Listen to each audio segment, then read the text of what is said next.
Welcome to NTD News. I'm Jasmina Davis. Here are today's top stories.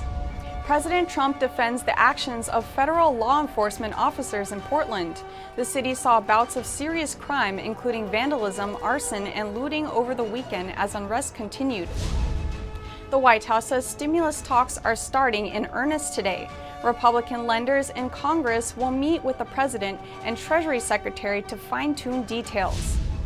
Joe Biden is seeking a running mate for his presidential bid. He promises to choose a woman. We look at the predictions for his potential VP. A Florida voting law says felons must pay certain fees before they regain their right to vote. That's as the Supreme Court ruled the law can stay. Lawmakers want to bring back the White House Cybersecurity Coordinator position. They say it's needed to combat growing cybersecurity threats.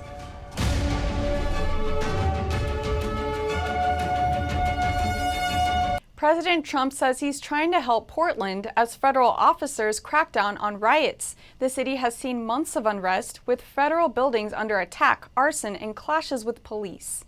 President Trump says the White House is trying to help Portland, not hurt it. Writing on Twitter, he said, "Anarchists and agitators have taken control, and action must be taken to protect the people and federal property." Federal law enforcement was sent in last week after months of protests and riots in the city. But the move triggered backlash from the city's mayor and Oregon's governor. Meanwhile, over the weekend, rioters broke into a Portland Police Association building and set it on fire. Portland's police bureau also reported fires being set outside the building, though officers were able to extinguish them. Separately, hundreds formed a crowd near a federal building downtown. Activists dismantled the steel fence around a federal courthouse hours after it was put up, and more fires were lit. There we go. Smoke could be seen among the crowd, which could be due to the use of tear gas by police or smoke bombs set off by rioters. Officers declared the protest outside Portland Police Building a riot due to its violent nature. They pursued those who had committed the arson and break-in, leading to a clash between police and rioters. Portland's police bureau says it didn't use CS gas, a component used in tear gas. People in the crowd hurled projectiles, including rocks, smoke bombs, and paint-filled balloons, injuring some officers. Some members of the crowd were arrested.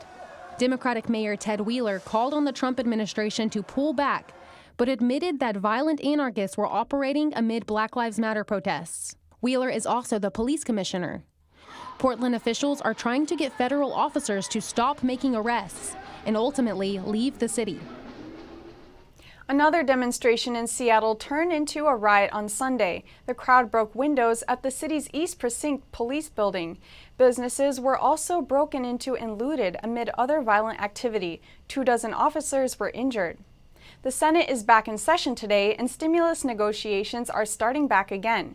It could be the last major push in federal funding to help the U.S. economy in the aftermath of the virus. White House Chief of Staff Mark Meadows says stimulus negotiations are starting in earnest. He said Republican leaders in Congress will meet with President Trump and Treasury Secretary Mnuchin to fine-tune details. It sets up the possibility of another round of stimulus checks, small business safeguards, and expanded unemployment insurance. Congress has a tight deadline to negotiate. The next break starts in early August, and the extra $600 per week in unemployment insurance ends this month. Republicans have said they want to end the expanded unemployment payments. They say it's a disincentive to work. Democrats are pushing to keep the extra benefits until early next year. Meadows said the bill will likely be over $1 trillion. The previous CARES Act cost $2.2 trillion. The House Democrats' HEROES Act would cost over $3 trillion. Earlier this month, Senate Majority Leader Mitch McConnell suggested the next direct payments should be sent to low-income Americans. The president also said he wants to see more direct checks to Americans, but with bigger payments than what Democrats suggested. Last week, House Speaker Nancy Pelosi said she believes Republicans will agree with the Democrats' proposal. Specifics of the Republican proposed bill are expected to be revealed later this week.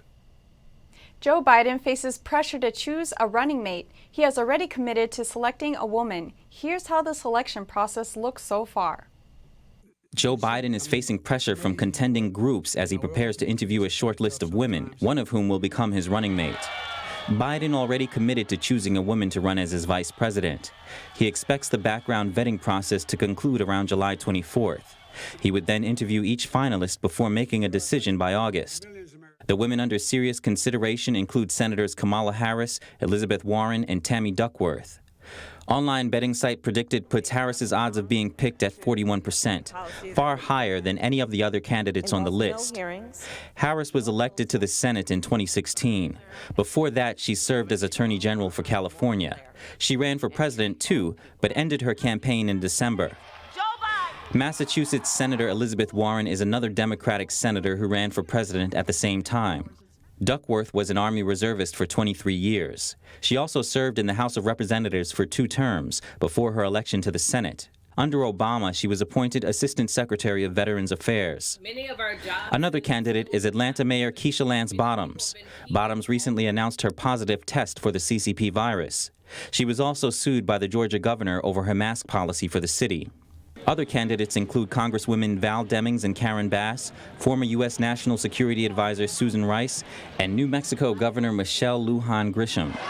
Biden has received pressure to select a black running mate in light of recent protests. Frontrunner Harris is half black, but has struggled with support from the black community. The only white candidate on Biden's list is Warren. The nation's highest court says felons will still have to pay certain fees before they regain the right to vote in Florida. The ruling comes in after an attempt to remove the law ahead of next month's primaries. A Florida law requiring felons to pay all fees, fines, and restitution they owe before regaining the right to vote is still standing. That's after the Supreme Court ruled to keep it in place. The move will prevent some voters from registering in Florida's August primary and possibly in the November election. Justice Sonia Sotomayor described the mandate as a voter paywall. She says the order prevents thousands of voters from participating in Florida's primary election simply because they are poor. But lawyers for Florida's Republican Governor Ron DeSantis argued that removing the law would irreparably harm the state. They said repealing it would allow hundreds of thousands of ineligible voters to take part in the upcoming elections, one of which is only a month away. The case is tied to a 2018 initiative where voters ended the permanent voting ban for felons who've served their time. Prior to that, convicted felons weren't allowed to vote in Florida at all. Earlier this month, the left-leaning Southern Poverty Law Center, along with other organizations representing felons, asked Supreme Court Justice Clarence Thomas to set aside the stay. Access to the key battleground state's ballot box has sparked widespread controversy. That's because political races are often decided by thin margins, so the case could have huge ramifications on this year's results. According to the Associated Press, the state has an estimated total of nearly 800,000 disenfranchised felons. Many of them are black and presumably Democrats. Lawmakers want to bring back the National Cybersecurity Coordinator position. The position was previously responsible for organizing the nation's cybersecurity efforts and dealing with ongoing threats from other nations. Lawmakers have asked to reinstate the National Cybersecurity Coordinator position.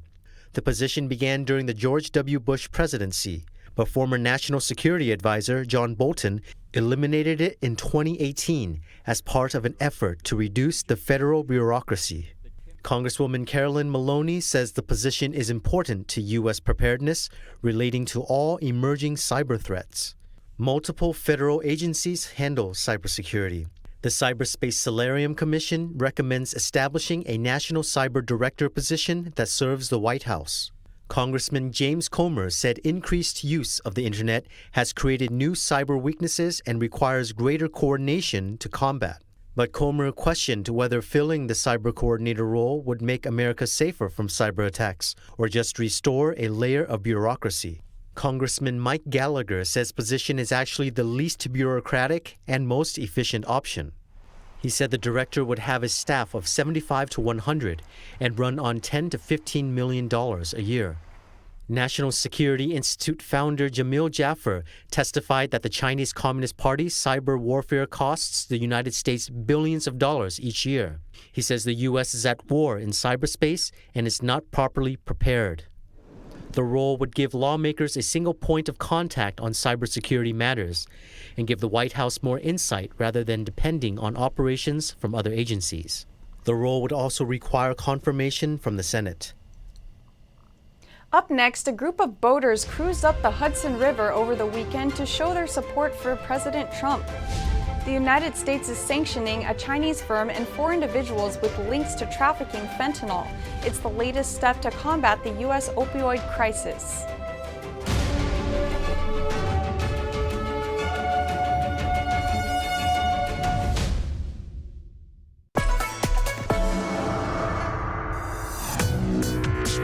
Viewers have described China Uncensored like The Daily Show, but about China. In China, something can be illegal, but still in common practice. For example, bribery, or intellectual property theft, or Uber. At the beginning, I was super excited when I got 500 views, and now the show's grown to about 500,000 subscribers on YouTube. One episode reached 7.9 million people and counting. I'm a little freaked out that many people have seen my face.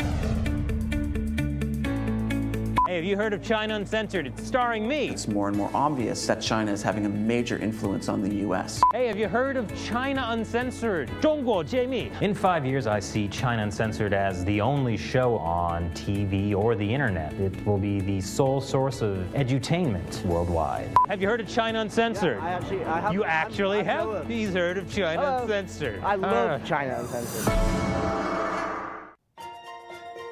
Hello there. Doesn't it feel like we're moving further away from the very values that our republic was built upon? And the media in our country have just been adding fuel to the flame, which is why you need to try The Epoch Times. It's pure, honest journalism that's restoring traditional values and reports the news with no spin, no hidden agendas, and no false narratives. So if you want to know the truth about the FISA abuse that took place during the 2016 election, or how socialist and communist ideologies have been infiltrating our society, or how the Chinese Communist Party's cover-up led to this global pandemic, and so much more, then you need to try The Epoch Times. And for a limited time, you can try the paper yourself for a full month for just a single $1, and we'll send you a very special gift. A 58-page magazine that investigates the truth behind the Chinese Communist Party's cover-up of the virus. So go to readepoch.com, try The Epoch Times, get your free gift, and stay truly informed.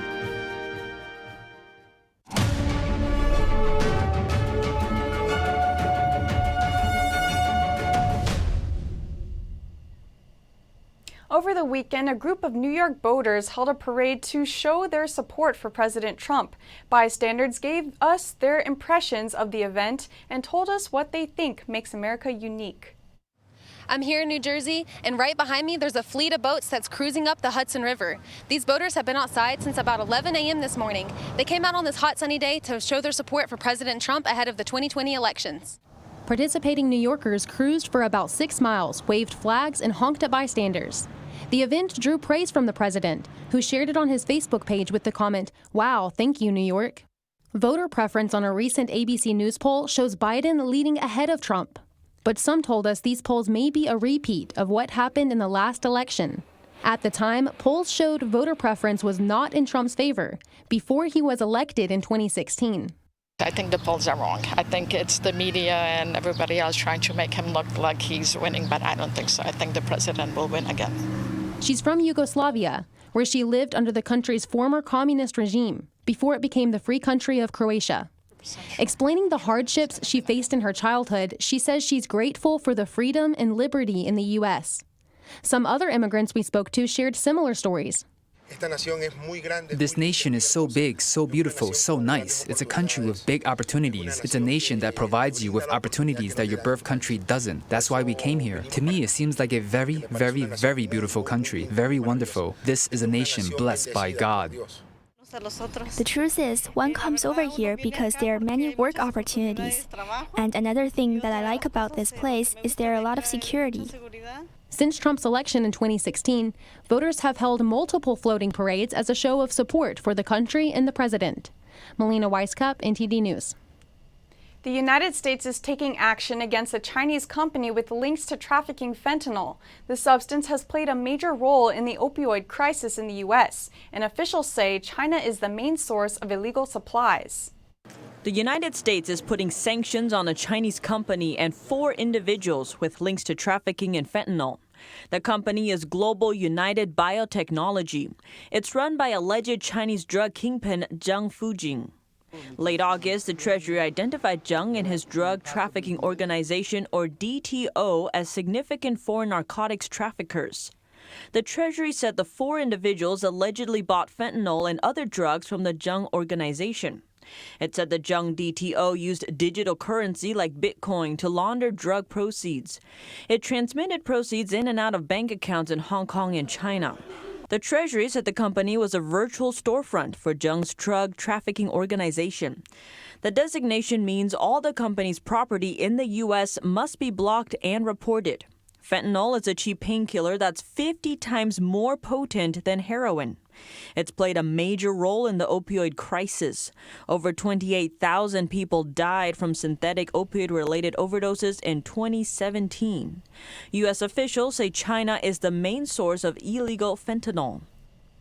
Business owners appear to be getting more and more creative with the ways to keep returning customers feeling safe. Now we take a look at one restaurant from Texas that's using an especially unique one, a sanitation station. A breakfast restaurant in San Antonio, Texas has adopted a unique way to keep customers safe while they grab a bite to eat. As customers head into Alamo Biscuit, they pass under a disinfecting portal, and with the press of a button, they're sprayed with a quick mist of disinfectant. We have installed a disinfecting portal. It's a portal or a device that my company distributes. John Vale owns both the restaurant and the company that makes the disinfecting portals. He explained that the sanitation station sprays a chlorine-based, skin-safe mist that kills over 99% of germs. He says so far the feedback has been positive. So far they're liking it. We have customers that are using it as they come in, and then they use it as they go out. So it's not just on entry. He added that using the portal is optional but not required before guests enter the restaurant. But that added layer of protection may help some of them feel more comfortable while they enjoy their brisket, bacon, and of course, biscuits. Coming up, more and more calls for an end to the illegal organ harvesting in China. Lawmakers in Austria unanimously vote to stop the persecution of a spiritual group. Reports of a potential travel ban on Chinese Communist Party members to the U.S. was met with mixed response among the Chinese. Some are actually applauding the move as it will mainly target corrupt Chinese officials.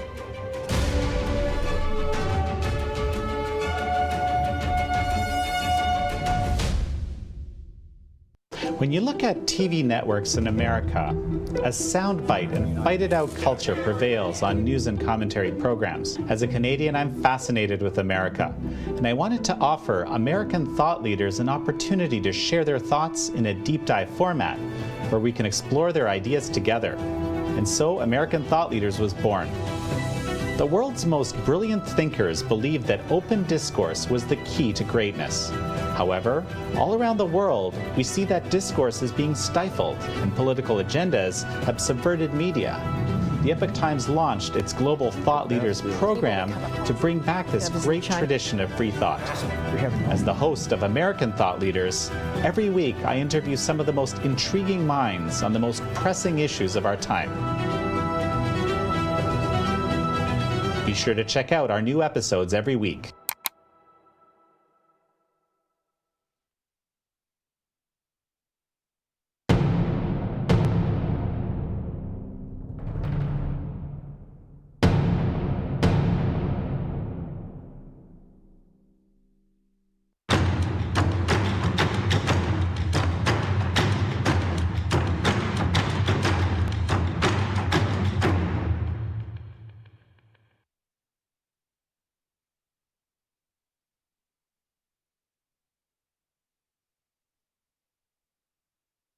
This week on China Uncensored, Trump spends the week calling out China. Floods wreak havoc across most Chinese provinces. And people are calling to ban TikTok. Monday at 7:30 p.m. Eastern on NTD America.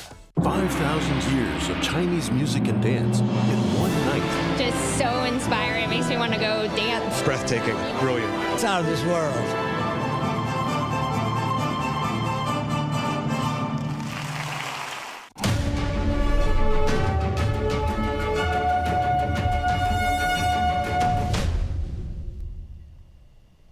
Prominent Hong Kong democracy activist Joshua Wong has applied to run for a seat in the city's legislature, raising the prospect of a battle with authorities after he was barred from running in previous polls. Prominent democracy activist Joshua Wong applied on Monday to run for a seat in Hong Kong's legislature. It raises the prospect of a battle with the Chinese-run city's authorities. He was barred from running in previous polls. Under the chilling effect generated by Beijing, someone might doubt that will Hong Kongers give up. But I believe when I choose to run for office, it's time to put the global spotlight in Hong Kong's election. We aim and wish to take majority in Hong Kong Legislative Council election to prove we are the majority and the voice of pro-democratic camp, especially the progressive wing. Our voice must not be silenced. Wong is one of more than a dozen young, more confrontational politicians who outshone old guard Democrats in unofficial opposition primaries this month in what many saw as a protest vote against a national security law imposed by Beijing. The vote on September the 6th will see the pro-democracy opposition try to reclaim some political influence in a city assembly stacked with Beijing loyalists. Only half its seats are directly elected. Political analysts and democracy activists expect authorities will try to disqualify some candidates. Free speech and access to uncensored information might be taken for granted in democratic countries, but for one Chinese student, it took studying abroad to realize the extent of misinformation inside China. NTD's Tiffany Meyer brings us more. In China, misinformation and propaganda often creates gaps in communication between family generations. One person, Mr. Ye, told us he feels like a victim of the CCP-made tragedy. Ye is an international student from China. After spending several years in the U.S., he found himself unable to communicate with his parents in China. He says he believes they've been brainwashed by the Communist Party's propaganda. That's because Mr. Ye talks to them about what he's seen, read, and experienced in the U.S. They refuse to listen to him. Ye's time overseas helped him gradually realize the importance of having access to truthful, uncensored information. He had told us his aversion to the CCP began when he learned about the real meaning of China's five-starred red flag. Children in China are told from an early age that the country's national flag is dyed with the blood of martyrs. And the large star on the flag stands for the CCP, while the four smaller ones represent the party's central leadership. While in college, he often spoke privately with a Christian pastor who explained how the CCP suppresses churches and people's religious faith. In China, only churches that follow the CCP's rules are allowed to exist, but they're still subject to restrictions on their religious freedom. Churches independent of the CCP are completely suppressed. After college, Ye went on to study with a top Chinese expert for his master's degree in an AI-related field. He says he was full of passion at first, but began to think differently after realizing even many Chinese-American scientists end up working for the CCP. I'm not opposed to doing scientific research, I just don't want to do it for the CCP. In the end, he decided to stay in the U.S. and study the subjects he's most passionate about, theology and filmmaking. When in America, Ye says he's been following NTD News for virus information since the outbreak began in China. According to him, the more he learned about China's virus cover-up, the more his revulsion toward the regime grew. I've been following the updates from NTD TV since the beginning of the virus outbreak. Now, I've become more and more disgusted by the CCP. Chinese state-run media underreported China's virus cases and the severity of the situation. Instead, coverage was focused on the pandemic in other countries. As a result, Ye's parents, relatives, and friends in China were led to believe that the U.S. was overrun by the virus and that China was the safest country with very few positive cases. He explained that they became very worried about him and repeatedly asked him to return to China.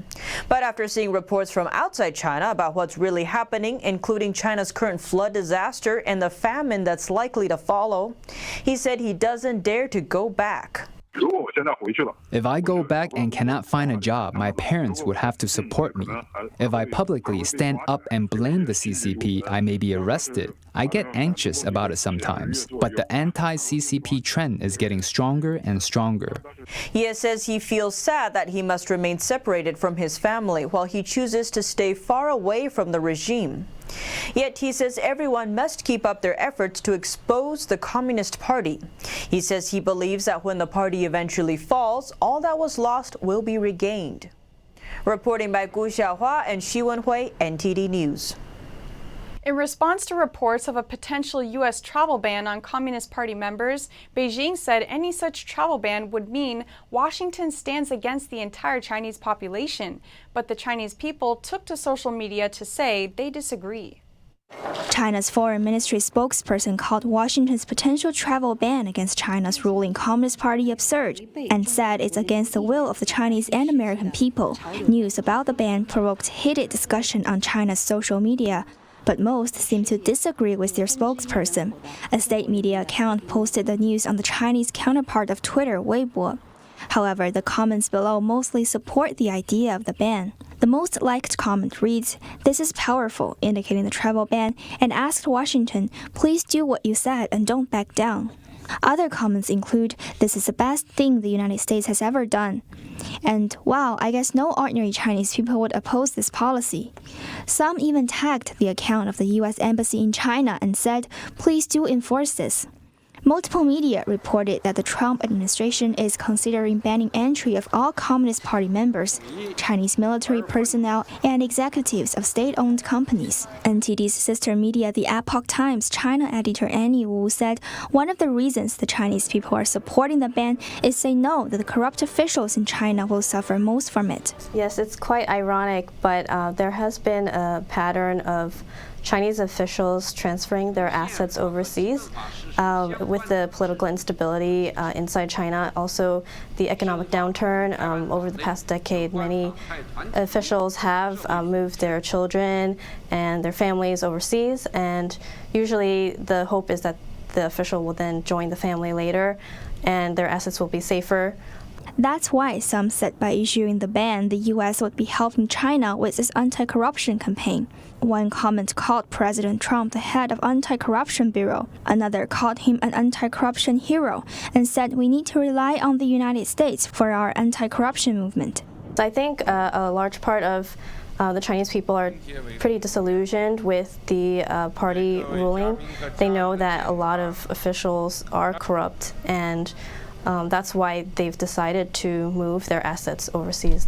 So for the ordinary Chinese people who don't have the financial means to move abroad, I think this kind of announcement is kind of funny to them, that the high-level officials end up perhaps being in a bit of trouble there. U.S. immigration law forbid members of the Communist Party or other totalitarian or terrorist organizations to become U.S. citizens. During the Cold War, communists can't even enter the country, but the U.S. loosened the restriction in the 1990s. Hanny Zhou, NTD News. In Austria, lawmakers across the political parties unanimously agreed that the persecution of the spiritual discipline Falun Gong in China should be stopped. They also called for an investigation into transplant abuse in China. From Austria, NTD's Arian Pastar sent us this report. 5 parties in the Austrian National Council are calling for an end to organ harvesting in China. We talked to one of the lawmakers that supported a proposal to investigate transplant abuse in China. She says she feels the need to help.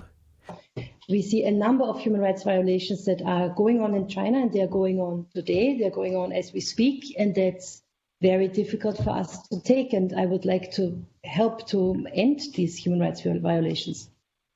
The exact demands of the initiative handed to the National Council urged the Austrian government to call upon the Chinese Communist Party to stop the practice of organ theft from all prisoners immediately and to allow independent investigations of organ transplant abuse.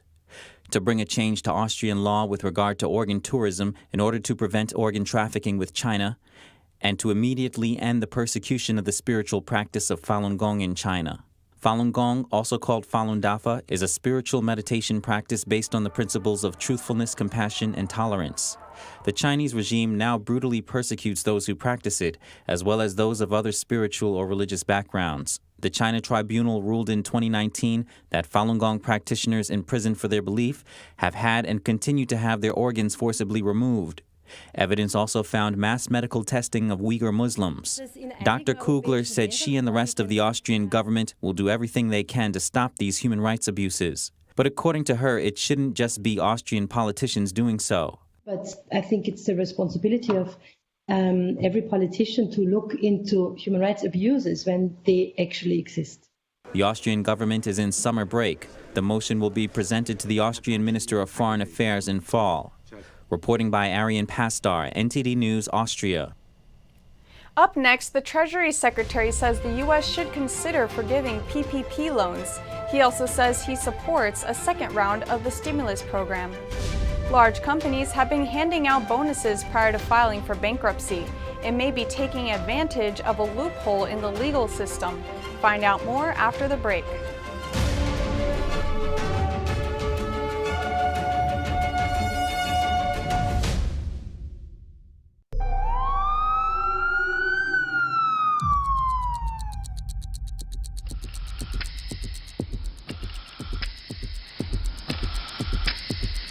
The coronavirus outbreak is the latest wake-up call. U.S. Senator Ben Sasse put it plainly, the Chinese Communist Party has lied, is lying, and will continue to lie about coronavirus to protect the regime. In 5 to 10 years, we'll have virtually no manufacturing capacity left for generic drugs. And again, this is 90% of our medicines. And the world should know, if Hong Kong falls, the whole world falls, okay? Because the Chinese Communist Party is the existential risk of humanity, period. Since the CCP took power, 80 million people have died from its policies and political campaigns. They're using our institutions and our norms and our values against us in ways that we hadn't necessarily envisioned towards their own authoritarian agenda.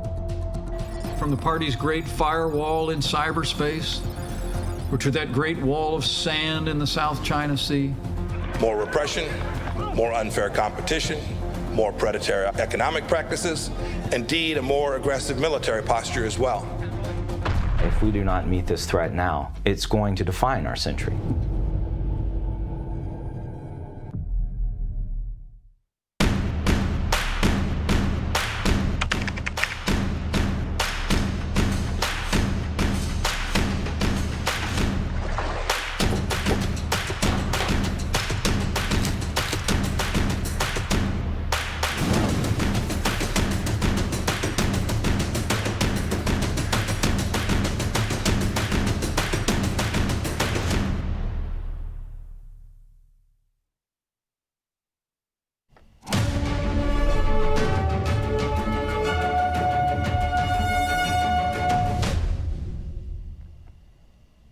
Stephen Mnuchin says the government should consider forgiving all small PPP loans.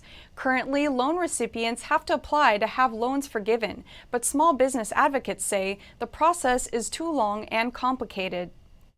U.S. Treasury Secretary Stephen Mnuchin says the government should consider forgiving all small loans under the Paycheck Protection Program. He said fraud protection would be needed. This comes after over 100 groups sent a letter to lawmakers calling for all PPP loans under $150,000 to automatically become grants, meaning owners would not have to go through the loan forgiveness process. Right now, loan recipients need to apply to have loans forgiven. Mnuchin also says he supports a second round of the PPP program, but it should be given based on revenue loss and the size of the business. A conservative group is instead calling for back-to-work bonuses for small businesses and employees, along with payroll tax cut. The government has approved nearly 5 million PPP loans for over $500 billion as of last week. There's still billions of dollars remaining in PPP funds and millions of applications waiting to be processed.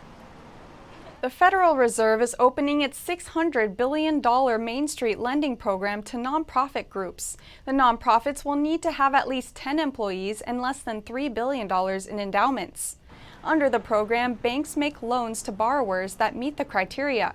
Then the central bank purchases 95% of the loans, reducing the bank's risk. It's the first time since the Great Depression that the Fed is lending directly to companies.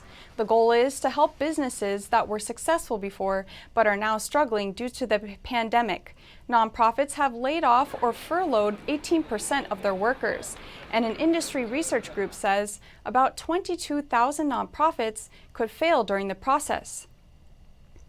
There are concerns about companies paying bonuses while filing for bankruptcy amid the pandemic. Many companies paid out big executive bonuses less than a month before filing to bankruptcy. One company paid a whopping $6 million to one individual. Reuters reviewed financial disclosures and court records from 45 companies that filed for bankruptcy between March 11th to July 15th. This period starts from the day the WHO declared the virus outbreak a pandemic. Reuters reviewed companies with public trade or debt stock and more than $50 million in liabilities. Of the 45 large companies that filed for bankruptcy, nearly a third of them paid out executive bonuses within a month before doing so. Only 6 of the 14 companies that approved bonuses within a month of their filings cited pandemic-related compensation. Under bankruptcy law, companies are largely banned from paying executives retention bonuses while in bankruptcy. But the company seized on a loophole by granting payouts before filing. On May 10th, American retailer JCPenney's board approved compensation that paid top executives nearly $10 million. CEO Jill Soltau received more than $6 million of that. The company declined to comment for this story, but said in an earlier statement that the bonuses aimed to retain a talented management team that had made progress on a turnaround before the pandemic. The other companies declined to comment or did not respond. In filings, many said economic turmoil had rendered traditional compensation plans obsolete, or that the bonuses forfeited other compensation. Some specialists argue the bonuses are hard to justify for executives who may have few better job options in an economic crisis.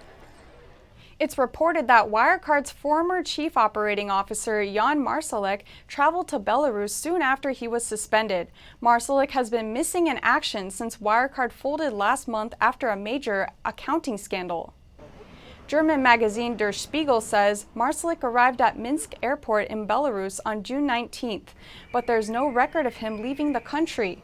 There are limited border controls between Belarus and Russia, so he could be in either one. Marsalek is a central figure in the collapse of the German payments company. His whereabouts have been a mystery.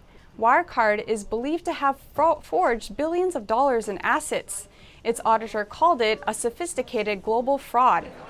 It filed for solvency last month, owing creditors over $4 billion. The Wall Street Journal says some of its biggest lenders may only get 20% of that back now. Coming up, Germans struggle to decide what to do with a communist statue in Berlin. Some want to take it down, while others want to keep it as a reminder of communism's bitter legacy. The UK is about to join many other countries in welcoming e-scooters to its streets. See who the service is expected to appeal to when we return.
An investigation is underway into a Gothic cathedral fire that broke out in western France on Saturday, just 15 months after Paris's Notre Dame Cathedral blaze.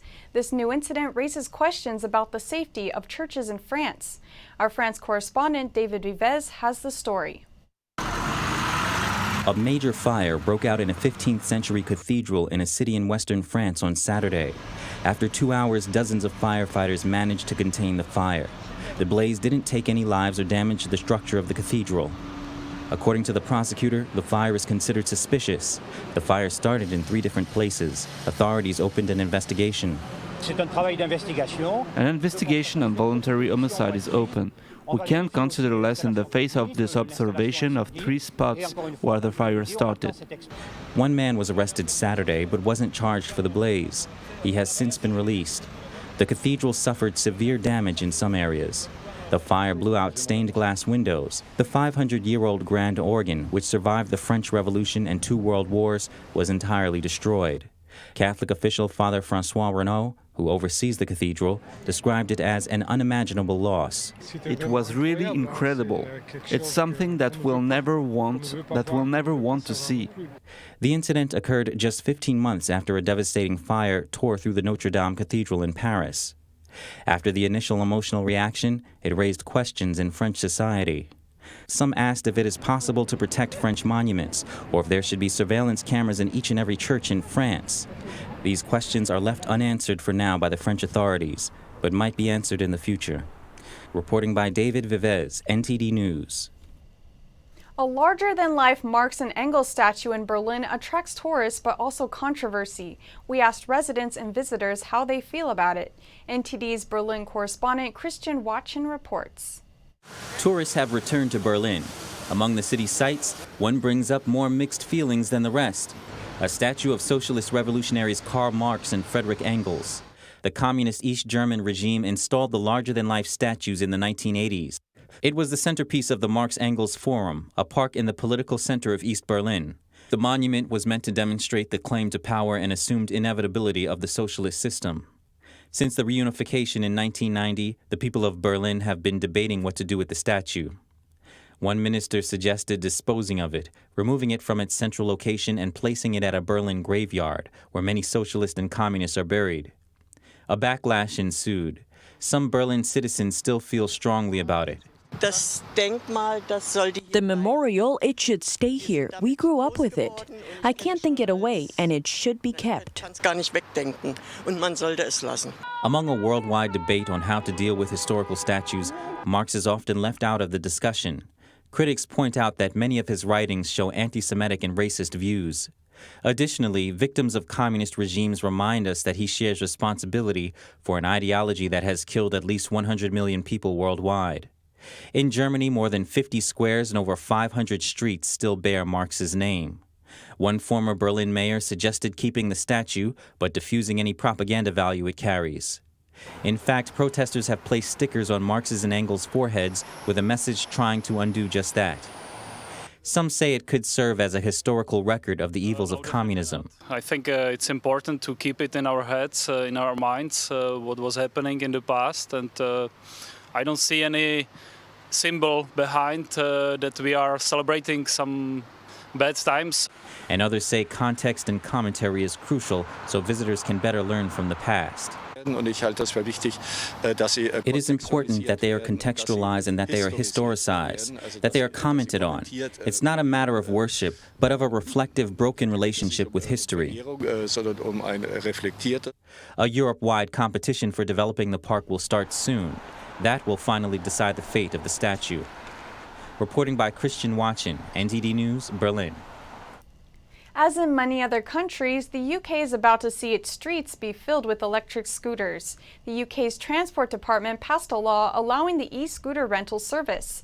It is expected to appeal to those who do not wish to travel on public transportation.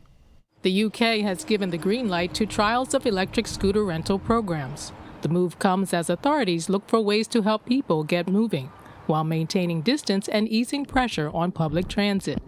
In the U.S., much of Europe and Asia, the scooters have been an ordinary sight for a while. Now the UK is playing catch-up. California-based company Bird's senior manager says low-level use of public transportation in the UK has made the need for e-scooters much bigger. I think this was always going to happen in the UK at some point. I think that it has been sped up given the current global situation. Dozens of British cities are interested in hosting a trial program run by private companies.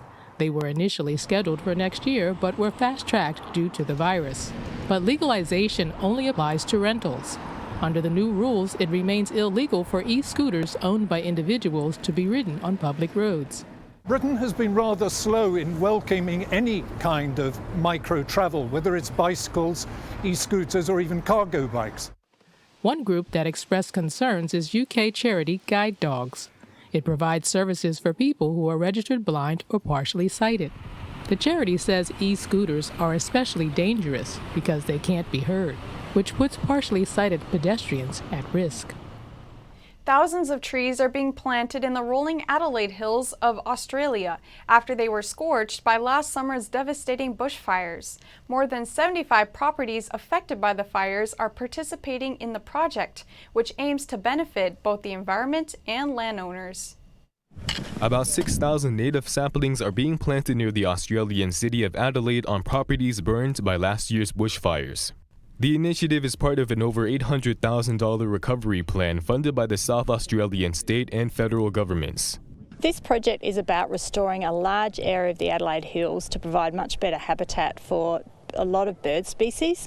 At the same time, we're also providing shelter for stock and really improving the overall beauty and health of this beautiful landscape. Red gum. No, we haven't. About 50 river red gum trees are being planted near Harrogate, which barely survived the blaze last year.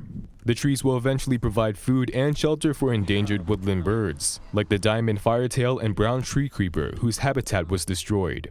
The Paddock Tree Project also benefits landholders. Even during the hot summer, having the extra protection in the paddock is going to be a huge bonus. So it's good for the environment, good for what we're doing as sheep farmers as well.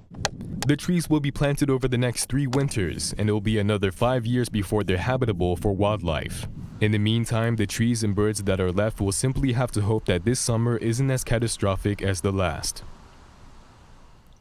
Coming up, a Georgian opera star performs at the Roman Agora in Athens. The event is just one of many outdoor performances scheduled for this summer in Greece. That and more after the break.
We are being censored.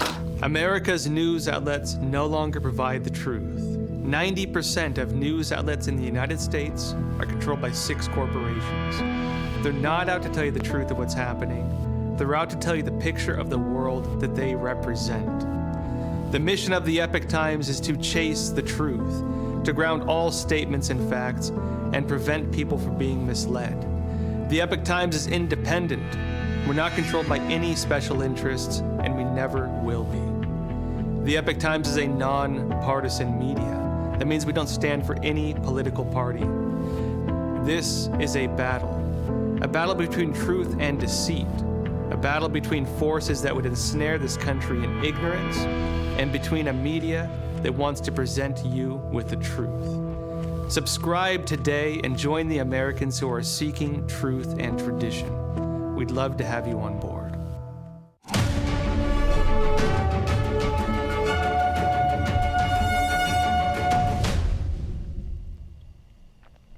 The ancient Agora of Athens, once the heart of social, political, and cultural life in ancient Greece, came alive again over the weekend. That's thanks to a little help from an international opera star. In a rare sight, Georgian mezzo-soprano Anita Rashvelishvili performed along the ruins. That's as both spectators and musicians adhered to social distancing rules to make the performance possible. According to organizers, the stage set up in front of the Agora's marble columns was twice as large as usual, so that the orchestra could have at least a meter between each musician. In the brass section, a plexiglass barrier was placed in front of each musician as an extra precaution.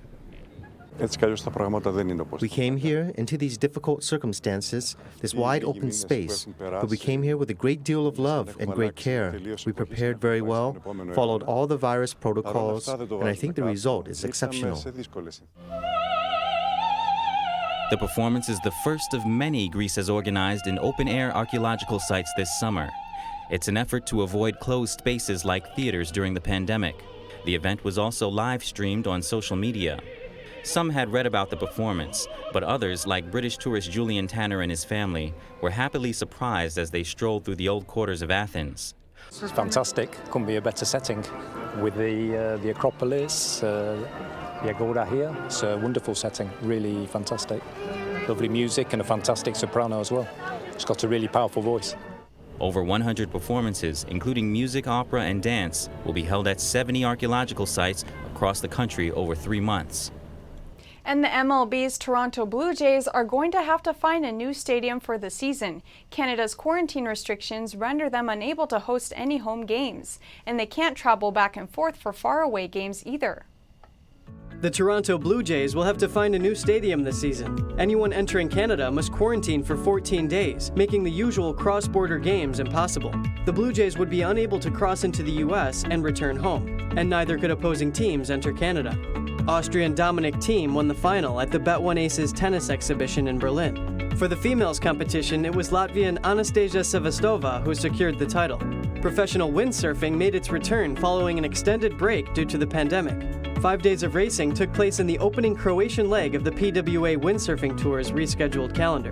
Sumo wrestling opened to thousands of fans in Tokyo on a last-minute decision. A 15-day tournament comes at a time when virus cases are climbing to record levels. The move might become a template for other contact sports like judo and boxing. And that's all for now. Catch us again at 6:30 p.m. Eastern Time. I'm Jasmina Davis.